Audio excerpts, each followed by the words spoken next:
Hello everyone, welcome to Techavro.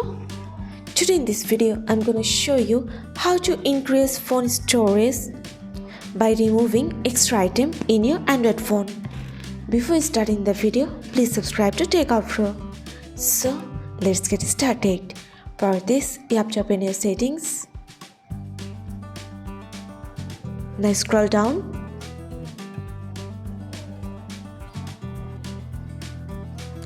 And click on RAM and storage space.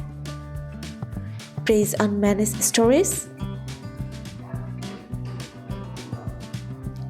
Here you can see remove items. You can select from it which file you want to delete. Click on free up. Now press on free up spaces.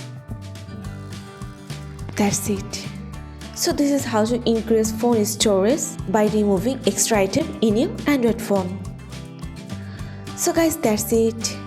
You can do this. I think this video is very helpful to you. If it was, then give a thumbs up and hit the subscribe button. And thanks for watching.